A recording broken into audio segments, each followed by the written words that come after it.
Hello people, this episode is going to be about this cassette recorder, which was sold by Radio Shack under the Realistic brand name. It's specifically the Realistic CTR-56, and this was usually the tape recorder used by computer owners to record and play back software. Now, there was also another cassette recorder. Well, actually, there was a whole lot, but there's another one that says specifically is a computer cassette recorder. I think it's the CTR 71 or 81. I don't remember, but this would do the same thing, and this may have been cheaper. There are two ways to power this thing. There's a power jack right there, and there's one right there. That's the cable that usually came with it.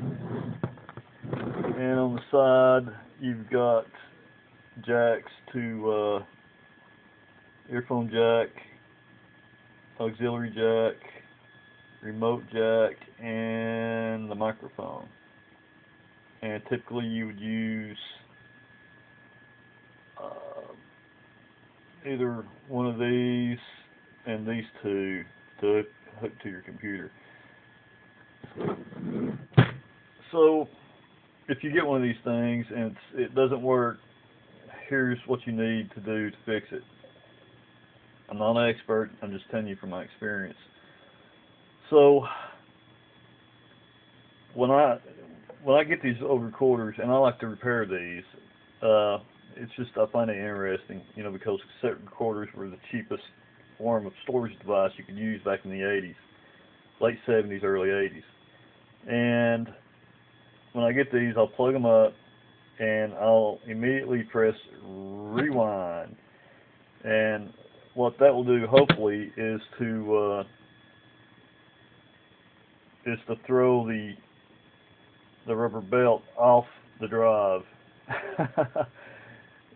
making it a much cleaner process to clean it. Because at this point, this cassette player is like approximately 40 years old, and the drive belt has turned to goo, for lack of a better word. So by hitting rewind or fast forward, I usually go with rewind, then it will hopefully throw the entire belt just off the mechanism. And then when you take it apart, you'll find the belt like, somewhere else, and it's not on the actual wheels.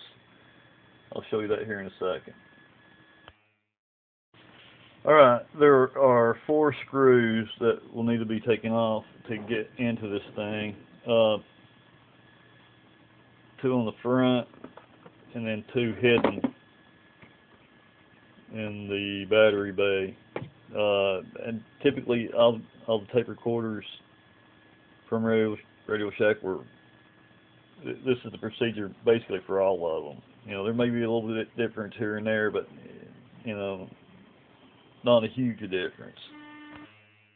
Alright, so I removed the screws, and I didn't show me doing that because what's the point? If you don't know how to do that, then you need to watch a different video.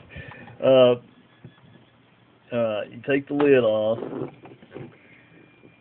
Ta-da! You're inside. Now, I've already replaced the belt on this thing. So it's in pretty good shape at this point. Get that off there. Now, I did clean up the rollers some. The top, it don't matter. What matters is the inside of the roller. So when I got this, the belt, I did the rewind thing. That's the first thing I do on these things, and the belt was like pretty much intact, but it was like off to the side of the case. So it was very easy to just take it out with, you know, tweezers, and just put another belt on, and that's it. I mean, you don't have to take nothing apart except for the case. All right. So you know, you can order, you know, a crap load of belts, you know, off the internet. They're pretty cheap. So it takes the flat, wide type of belt and put the case back on, and you'll be in business. So these tape recorders are good for like basically all TRS-80 computers, from the Model 1 to the Model 3, the Model 4, and all the Tandy-color computers. And I'm going to show an example of using the cassette recorder with a color computer coming up right now.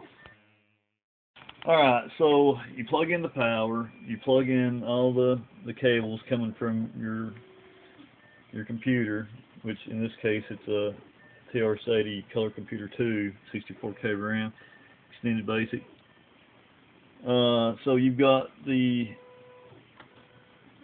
lead right here is oh, what is it? It's for the speaker.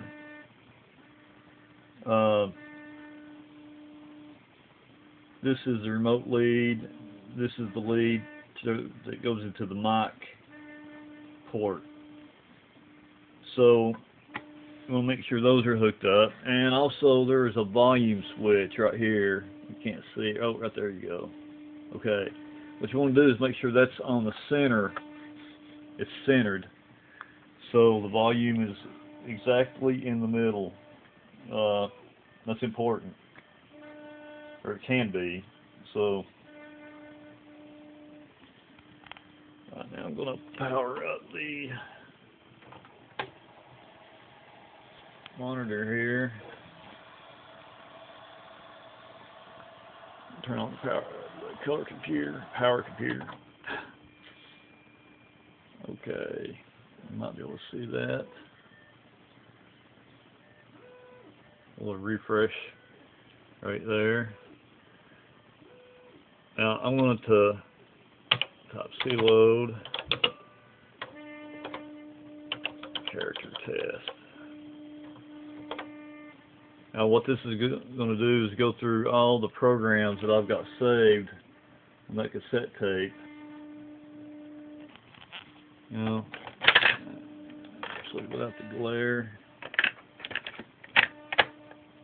Yeah, that's better. That's one cool thing about these old tape recorders. You can lift the lid up and watch the tape play in real time.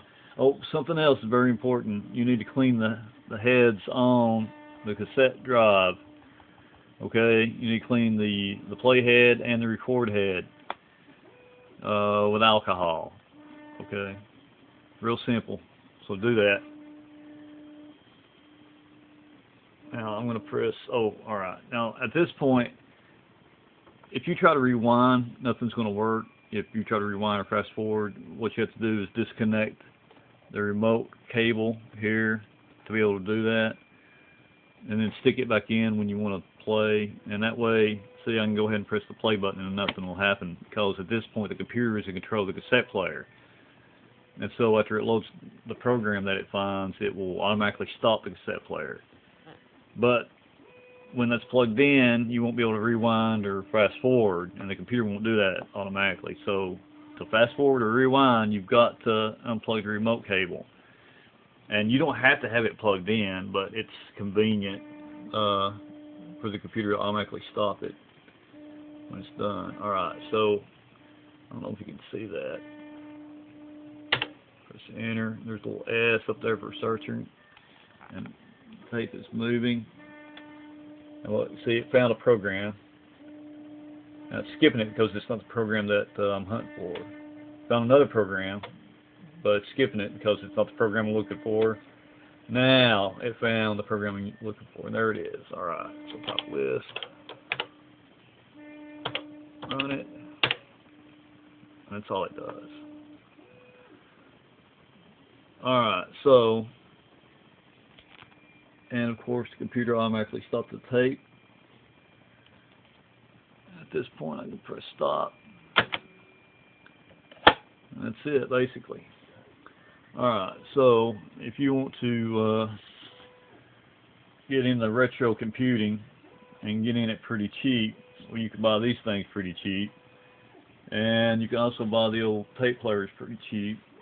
And get into it. I mean, you'll need like an old TV with an antenna in, because this thing's only got RF out.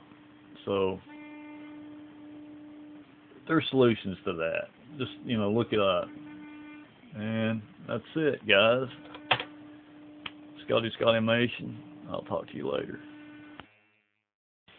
You know, when I make videos, there's always something I forget to film, or something I want to say and I forget to say it. So I'm adding this on to this video. You can also use cassette recorders like that with like the Apple computers, because they've got, you know, a microphone in and audio out. So you can use them, you know, with these too. And you know, of course, you know, like I've got like disk drives and like SD to IEC solutions, SD card solutions, and all that stuff. You know, like this is for the Commodore, this is for the Atari computers. You know, this is an Apple disk drive, this is a Commodore disk drive. You know, you got Atari disk drives, and so you're saying, you know, then, you know, why would I want to use an old cassette player? Well, because it's cool. And here's something else I was wanting to show. Maybe if I can do it. Let's see.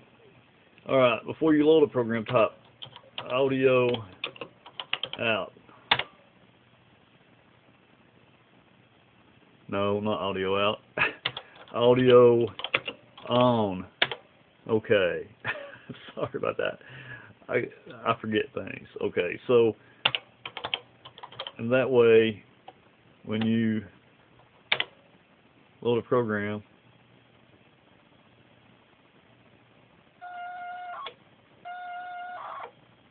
you can hear it loading. Ain't that cool? It's just a little hello there program. Okay. And that's all I was wanting to show you, basically. So, alright. Scotty Animation, once again. See you in the next video.